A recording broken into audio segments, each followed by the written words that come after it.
ለምሳሌ ኦሪት ዘፍጥረት 8 ማን ነው መዝሙረ ዳዊት ምዕራፍ 8 ቁጥር 6 ላይ ሁሉን ከእግሩ በታች አስገዛለት ይላል ስለ ሰው ሲያወራ። ኦሪት ዘፍጥረት 1:28 ላይ ታስታውሳለህ?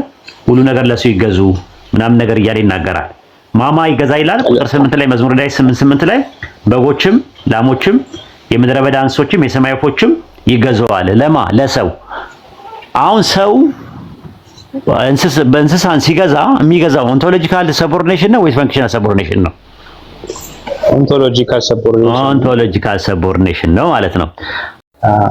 እንትን ብዙ ጊዜ ይቀበላሉ። አሁንም ያሉት ልጆች በክርስቲያኖች ወይም ፕሮቴስታንቶችም ኦሪየንታሎችም ቲክቶክ ላይ ፈንክሽናል ሰቦርዲኔሽን እንደሚቀበሉ ይናገራል። እና ግን ያን ፈንክሽናል ሰቦርዲኔሽን ምን ይሉታል? በሰውነቱ ነው ይላሉ። በሰውነቱ ነው ካልን ኦንቶሎጂካል ሰቦርዲኔሽን አይሆንም። ምክንያቱም በምንነት የተለያዩ ስለሆኑ ማለት ነው። እና እንዴት ነው ይሄ እርስ በርስ የሚጋጭ አይሆንም? ኡስታዝ በሰውነቱ ካሉ በኋላ እንዴት ፈንክሽናል ሰቦርዲኔሽን ማለት እንችላለን? አዎ ሰቦርዲኔሽን በጣም ሰፋ ያለ አርዕስት ነው። ራሱን የቻለ በጣም ሰፊ የሆነ ነገር ነው ራሱ ማለት ነው። እንደምትመለከተው ላላይ ነገረ ክርስቶስ ጥናት የሚባል አለ። ሃየር ክራይስቶሎጂ ከአምላክነት ወደ ሰውነት የሚደረግ አፍለጣዊ መሰረት ያደረገ ጥናት ነው። ለምሳሌ ከአምላክነት ማለት ነው ወደ ሰውነት ከአምላክነት ይጀምሩና ሃየር ክራይስቶሎጂ ይጀምሩና ከዛ በኋላ ወደ ሰውነቱን ማምጣት ማለት ነው። መጀመሪያ አምላክ ነበረ ምናምን ነገር ብለው ይጀምሩና ከአምላክነት ወደ ሰው ወደ መሆን የሚባል አለ። በላይ ላይ ነገረ ክርስቶስ ጥናት ውስጥ የግብር መገዛዛት ፈንክሽናል ሰቦርዲኔሽን የሚባል ነገር ሐሳብ አለ። የግብር መገዛዛት ማለት ነው ፈንክሽናል ሰቦርዲኔሽን። ፈንክሽናል ሰቦርዲኔሽን ማለት ምን ማለት ነው ሲባል ለምሳሌ እኔና አንተ አለን። አንተም ሰው ነህ እኔም ሰው ነኝ። ፈንክሽናሊ ነው ሰቦርዲኔት የምታደርገው አንተ ለኔ ማለት ነው። ያ ማለት በኤሰንስ አንድ ነን። ለምሳሌ ኤፌሶን 5:24 ላይ ምንድነው የሚለው? ሚስቶች ለባሎቻቸው ይገዙ ይላል። መገዛዛት የሚለውን ነገር ያስቀምጠው ሃይፖታሶ የሚለው ቃል የግሪከኛው ቃል የሚያስቀምጠው የግብር መገዛዛትን ለማመልከት ነው። ስለዚህ አንደኛ ቆሮንቶስ 15:28 ላይ ያለውን ጥቅስ ፕሮቴስታንቶች እና ኦሪገን አድና አርጌንስ የመሳሰሉት ሁሉ ከተገዛለት በኋላ ልጁ ራሱ ሁሉን ላስገዛለት ይገዛል የሚለውን ሃይፖታሲዮ የሚለውን ቃል ስለሚጠቀም ተመሳሳይ የግብር መገዛት አለ በመካከላቸው ብሎ ነው የሚያምነው። እና የግብር መገዛዛት የሚቀበሉት እነማን ናቸው ብለን ስንል አንደኛው አውሳቢዮስ ዘቂሳርያ ነው። ለምሳሌ አውሳቢዮስ ዘቂሳርያ ቸርች ሂስትሪ በሚለው መጽሐፍ 2 ምዕራፍ 2 ቁጥር 9 ላይ ምንድነው የሚለው? ሙሴ ከአብ ቀጥሎ ሁለተኛ ጌታ መሆኑን በግልጽ ያውጃል አለ። ስንተኛ ጌታ? ሁለተኛ ጌታ መሆኑ። ስለዚህ ሁለተኛ ጌታ በማለት ያስቀምጣል። ቀለሜንጦስ ዘእስክንድርያም የዘስትሮማች ምንድነው? ቀለሜንጦስ ዘእስክንድርያም እንደዛው ዘስትሮማታ በሚባለው መጽሐፉ ምዕራፍ 14 ላይ በአብ ፈቃድ ሁሉ ነገር በእርሱ የሆነ ወልድ ሁለተኛ ነው ይላል። በሁለተኛ ደረጃ ነው የሚያስቀምጠው። ተርቱሊያኖስ ዘካርቴጅ ወይም ተርቱሊያን የሚባለው አፖሎጂ በሚባለው መጽሐፉ ምዕራፍ 21 ላይ በባህሪ ሳይሆን በህልውና መንገድ በደረጃ ሁለተኛ ነው ይላል። ሁለተኛ ነው እያለ ነው የሚያስቀምጠው። አርጌስ ዘእስክንድርያ ወይም ኦሪገን የሚባለው ኦሪገን አጌኒስት ኮንትራ በሚባለው መጽሐፍ ምዕራፍ 5 ቁጥር 39 ላይ ኢየሱስ ሁለተኛ አምላክ ነው ብሎ ያስተምር ነበረ። ቢሆንም እኛ ሁለተኛ አምላክ ብለን ልንጠራው እንችላለን ይላል። የኦቶስ ሰማዕቱም ጀስቲን ማርቲርስ ወይም ደግሞ የነበረው የፈርስት አፖሎጂ በሚባለው መጽሐፉ ላይ ምንድነው ያለው ያስቀመጠው? ሲያስቀምጥ ምንድነው ያለው? በምክንያት የራሱ እውነተኛ አምላክ ልጅ መሆኑን ተምረን በሁለተኛ ደረጃ ይዘን እንሰግድለታለን አለ። በሁለተኛ ደረጃ ይዘን ማለት ነው። ጀስቲን ማርቲርስ ትራይፖ ለሚባለው ጓደኛው ዲያሎግ ዊዝ ትራይፖ ምዕራፍ 56 ላይ ሌላ አምላክና ጌታ ለሁሉ ነገር ፈጣሪ ይገዛል አለ። እሱ ነው ፈንክሽናል ሰቦርዲኔሽን ሞር ያስተማረው ማለት ነው። ይሄ ነው አሁን ጥያቄ የሚነሳው ምንድነው መሰለህ? አሁን የምጠይቀው ፈንክሽናል ሰቦርዲኔሽን ካለ ፈንክሽናል ሰቦርዲኔሽን ምን ላይ ነው ያለው ብለህ ጥያቄ ታቀርባለህ። ኢኮኖሚክ ትሪኒቲ ላይ ነው ያለው ወይስ ኢማነንት ትሪኒቲ ላይ ነው ያለው? ሰላዲን ማይክ ክፈት ካልገባ እዚህ ጋር እሺ። አዎ አልገባኝ። ኢኮኖሚክ ትሪኒቲ ሲባል እንደዚህ ሶስት ፍቃድ ብለው የሚያስተምሩት ነው አይደል? እነሱ ኢኮኖሚክ ትሪኒቲ ማለት አምላክ በውጫዊ ግብር አውትዋርድ ፈንክሽን ወይም በውጫዊ ግብር ያለው ነገር ምን ይባላል? ኢኮኖሚክ ትሪኒቲ ይባላል። ምጣኔያዊ ስላሴ ይባላል። ኢማነንት ስላሴ የሚባለው ደግሞ ኢንዋርድ ፈንክሽን የሚባለው ውስጣዊ ግብር ነው። አወላዲ፣ ወልድ ተወላዲ፣ መንፈስ ቅዱስ ሰራጺ ብለው የሚሉበት ምን ይባላል? ኢማነንት ትሪኒቲ ወይም ደግሞ ኦንቶሎጂካል ትሪኒቲ ይባላል ማለት ነው። አሁን ጥያቄ የምንጠይቀው ፈንክሽናል ሰቦርዲኔሽን ያለው በኢኮኖሚክ ትሪኒቲ ነው ወይስ በኢማነንት ትሪኒቲ ላይ ነው ያለው ብለን ጥያቄ እናቀርባለን። ኢማነንት ካሉ ጉር ነው የሚፈጠረው። ዓለም ሳይፈጠር ዘመን ሳይቆጠር በፊት እምቅድመ ዓለም ውስጥ አንደኛውን ይገዛ ነበር ካሉ በጣም አስቸጋሪ ነው የሚሆነው። ድህረ ዓለም ነው ካሉ ደግሞ አውትዋርድ ፈንክሽን ላይ ልዩነት የላቸውም። አብ ወልድ መንፈስ ቅዱስ ኢኮኖሚክ ትሪኒቲ ላይ አንድ ናቸው በግብር።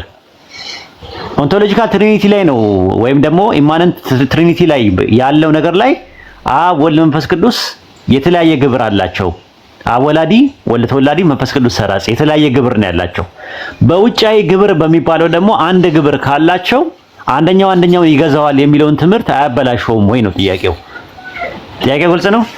ቆይ እንትን ይሄ በተለይ ኢኮኖሚካል ትሪኒቲ ሲባል በውጫዊ ግብራቸው ነው አንድ ናቸው ብለው ነው የሚታመኑት። አዎ አንድ ከሆኑ በውጫዊ ግብር ውስጥ ነው ያለው ፈንክሽኑ። ይሄ ምንድነው ሰቦርዲኔሽኑ ያለው በውጫዊ ግብር ነው ወይስ በውስጣዊ ግብር ነው? ኢንዋርድ ፈንክሽን ላይ ነው ያለው አውትዋርድ ፈንክሽን ላይ ነው ያለው? በጥያቄ ታቀርባለህ።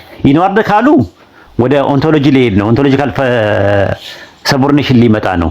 ምክንያቱም ኦንቶሎጂካል ላይ ነው ያለው ካሉ፣ አይ ፈንክሽናል ላይ ነው ያሉ ካለ ደግሞ በፈንክሽን ደግሞ አብም ወልድ መንፈስ ቅዱስም አንድ ናቸው ብለዋል። አውትዋርድ ፈንክሽን ላይ ነው።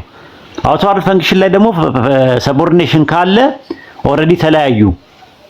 ወደ ሶስት አማልክት ነው የሚሄደው። ግልጽ ነው። በቃ በሁለቱም ዳይላማ ውስጥ ናቸው ያሉት። ዳይላማ ውስጥ ነው ያሉት ማለት ነው። ከዛ በኋላ ነው አሁን አንተ እንትን ስትል የባህሪ መገዛዛት የሚባለው ነገር። ለምሳሌ እኛ ያልነው ታህታይ ነገረ ክርስቶስ ውስጥ ላወር ክራይስቶሎጂ ማለት ከሰውነት ወደ አምላክነት የሚደረግ አርስጣጣላይ መሰረት ያደረገ ጥናት ነው። በታህታይ ነገረ ክርስቶስ ውስጥ የባህሪ መገዛዛት ኦንቶሎጂካል ሰቦርዲኔሽን የሚባል ነገር አለ። ለምሳሌ ኦሪት ዘፍጥረት 8 መዝሙረ ዳዊት ምዕራፍ 8 ቁጥር 6 ላይ ሁሉን ከእግሩ በታች አስገዛለት ይላል ስለ ሰው ሲያወራ። ኦሪት ዘፍጥረት 1:28 ላይ ታስታውሳለህ? ሁሉ ነገር ለሱ ይገዙ ምናምን ነገር እያለ ይናገራል። ማማ ይገዛ ይላል። ቁጥር 8 ላይ መዝሙረ ዳዊት 8:8 ላይ በጎችም፣ ላሞችም፣ የምድረ በዳ እንስሶችም፣ የሰማይ ወፎችም ይገዛዋል። ለማ ለሰው። አሁን ሰው በእንስሳን ሲገዛ የሚገዛው ኦንቶሎጂካል ሰቦርዲኔሽን ነው ወይስ ፈንክሽናል ሰቦርዲኔሽን ነው? ኦንቶሎጂካል ሰቦርዲኔሽን ነው ማለት ነው። አንደኛ ቆሮንቶስ ምዕራፍ 15 ቁጥር 28 ላይም ሃይፖታሶ የሚለውን ቃል ተመሳሳይ ነው የሚጠቀመው። ዕብራውያን 2:10 ላይ 2:8 ላይ ታገኘዋለህ። ይሄንን ማለት ነው ሰው ለእንስሳ የሚገዛበትን አንደኛ ቆሮንቶስ 15:28 ላይ ወልድ ለአብ የሚገዛበትን በዚህ ይጠቀምበታል ማለት ነው። አንደኛ ነገር። ሁለተኛ ነገር ደግሞ ኦንቶሎጂካል ሰቦርዲኔሽን መኖር የምታውቀው አምላካችን ይላል ኢሳይያስ 61:2 ላይ ራዕይ 19:5 ላይ አምላካችን የሚል ነገር ይጠቀማል። አንደኛ ነገር። ሁለተኛ ወልድ አምላክ አለው። አምላኩ ማን ነው?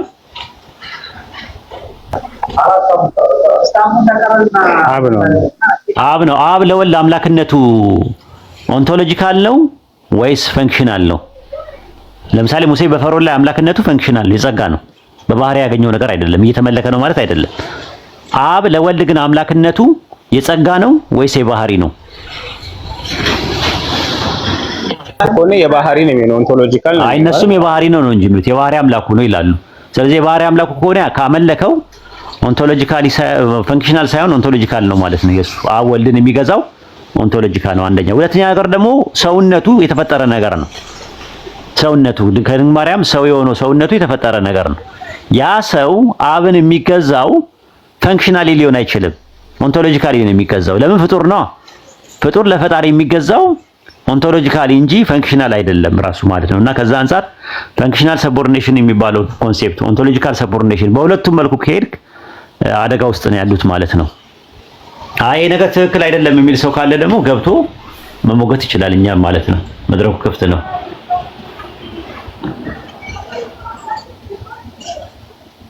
ጀዛከላሁ ኡስታዝ። እንትንስ ምናልባት ሰው በሶሻል ትሪኒቲ እና በኢኮኖሚካል ትሪኒቲ መካከል ያለው ልዩነት ምንድን ነው? ሶሻል ትሪኒቲ ሌላ ነው፣ ራሱን የቻለ ሌላ ትምህርት ነው። ሶሻል ትሪኒቲ ማህበራዊ ስላሴ የሚባለው ሌላ ስላሴ ነው። ማህበር የሚለው ያው የእርስ በርስ ግንኙነትን ያመለክታል። ሜታፊዚካሊ ነው። እያንዳንዱ ማንነት ከሌላ ሰው ማንነት ጋር እውቀት፣ ስሜት፣ ፈቃድ አለው ነው በሜታፊዚክስ። ስለዚህ በነገረ ስላሴ ውስጥ ማህበራዊ ስላሴ ሶሻል ትሪኒቲ የሚለውን ፕሮቴስታንቶች ናቸው ያመጡት። አብ ወልድ መንፈስ ቅዱስ አንዱ ከሌላው በእውቀት በስሜትና በፈቃድ ያላቸው እርስ በርስ መስተጋበር ምን ይባላል? ሶሻል ትሪኒቲ ይባላል ማለት ነው። ለምሳሌ ዮሐንስ ወንጌል ምዕራፍ 10 ቁጥር 14 ላይ አብ እኔን እንደሚያውቀኝ እኔም አብን አውቀዋለሁ አለ። መልካም እረኛ እኔ ነኝ፣ የራሴን በጎች አውቃቸዋለሁ፣ የራሴን በጎች ያውቁኛል አለ። አሁን ጥያቄ የሚነሳው በጎቹ ተከታዮቹ ኢየሱስን ሲያውቁት ግኖሲስ የሚባለው የሚጠቀመው ነገር የእውቀት ልዩነት አለ፣ እርስ በርሳቸው ይተዋወቃሉ። እንዲሁ አለ እንዲሁ አብ እንደሚያውቀኝ እኔ አብን አውቀዋለሁ አለ። አብ ወልድን የሚያውቅበት የራሱ መለኮታዊ እውቀት እንዳለው ሁሉ ወልድ አብን የሚያውቅበት ደግሞ የራሱ ሰብአዊ እውቀት አለው ማለት ነው። ስለዚህ እርስ በርስ ከተዋወቁ ሶሻል ትሪኒቲ ነው የሚሆነው ማለት ነው። ሁለት የተለያዩ ማንነት እንደሆኑ ማሳያ ነው። ከዛ ቀጠልና ደግሞ ምን አደረገ? ምን ብለው አስተማሩ? አብ የራሱ የሆነ ስሜት፣ ፈቃድ፣ እውቀት አለው ብለው አስተማሩ። ስሜት ማለት ፍቅርና ጥላቻ አለው፣ ደስታና ሀዘን አለው። አጋፔ የምንለው ፍቅር ማለት ነው። አብ ወልድን ይወደዋል። ለምሳሌ ዮሐንስ ወንጌል 3:35 ላይ አባት ልጁን ይወደዋል ይላል። ዮሐንስ ወንጌል 14:31 ላይ ደግሞ እኔ አብን ወደዋለሁ ይላል። ስለዚህ እርስ በርሳቸው ከተዋደዱ አንደኛውን የሚዋደዱ ከሆነ በፍቅር ልዩነት አላቸው ማለት ነው። አንደኛውን እንትን ማለት ነው።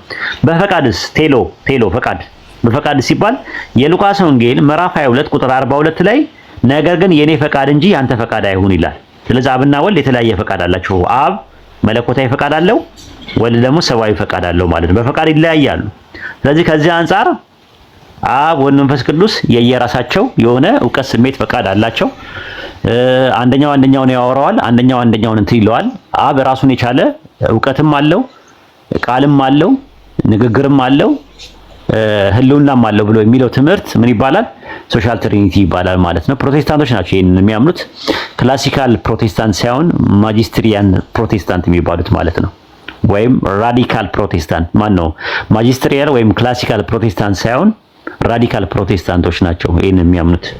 አሁን ከ19ኛው ክፍለ ዘመን ጀምሮ ያለ ቴዎሎጂ ነው ማለት ነው። አሁን የመጣ ነው። በሜታፊዚክስ ጥናት ውስጥ አጥንተው አብ ወልድ መንፈስ ቅዱስ ሜታፊዚካል ልዩነት ካላቸው፣ ሃይፖስታቲስ ልዩነት ካላቸው፣ ኢንዲቪጁዋል ፕሮፐርቲ ካላቸው ከዛ አንፃር ሶስቱም የራሳቸው ፈቃድ፣ ስሜት፣ ፈቃድ አላቸው የሚል ትምህርት ነው።